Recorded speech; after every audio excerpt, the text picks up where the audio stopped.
I was just thinking, listening to you, from Kolkata to Kerala, obviously, when it comes to women, there are it's very peculiar how politicians can often respond in the same way, either with denial or dismissiveness, and so it makes all of our lives committed to a lifelong battle.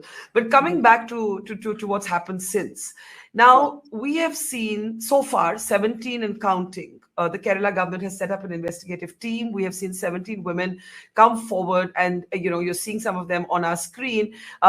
Call out some big names in the film industry, share their own experiences, go on record. God knows it's not been easy. It would not have been easy for them to do what they're doing.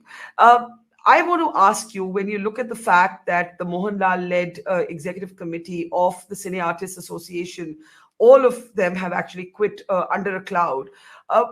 What do you make of that decision? Because one of the suggestions about why the report was delayed is that powerful people in the industry did not want it to come out. Many of those powerful people did not stand shoulder to shoulder with women. They certainly did not take a public position. Now, many of them have quit. What do you make of this decision of the disbanding of the Mohanlal-led Cine Artists Panel? The first thought that I had when I heard the news about this collective resignation was how cowardly. How cowardly of them to step away from a position where they are now accountable to speak to media. That was an immediate cop out. And again, the onus falls on us as women to take the conversations, the debates forward, and all of it. It would have been amazing if they had at least shown the intention to work with the government, work with the stakeholders, and figure a way out.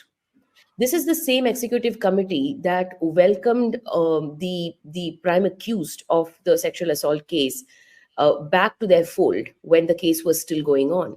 This is the same executive committee that claimed none of these things actually exist at all, until, of course, the allegations against them came out. Also, I have to add the fact that the government also really I think it was very careless of them to make statements like, if women have complaints, they should just fire FIR and come up with the names. This entire, again, the onus put on women to name and shame and take the brunt of it after that. My question was always, what is the proof of justice that you have to show for you to demand that we must name and shame? After that, what happens to us and our careers and our lives and the legal fees and the mental health issues? No one gives a damn about that. So it then, begs the bigger question, is that why again and again is the onus put on the women to take care of the problems that are not caused by us? When are the men going to call themselves out and call each other out in front of the community? Clearly, they are part of the problem. They are the problem. And the women who are coming out, I have such deep respect for them, and I will be with them. The collective stands by them. But it is so unnecessary and unfair that they were pushed to do this. When especially that is exactly why the Hema Committee report should have been implemented. It's already the justice is delayed. And when the report comes out and then again you are chavi lagaofying, you're keying them into because now we are like, oh, we've done everything by the book, being an ally, trying to support the government, and we are still forced to take the vigilante route of some sort. Yeah.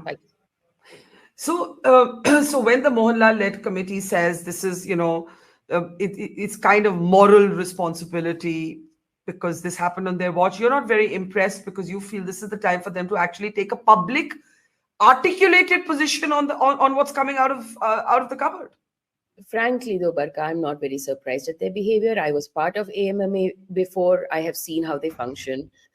And there is a reason why I happily resigned from the association as well. There is no one that they can fool with this kind of behavior. And secondly,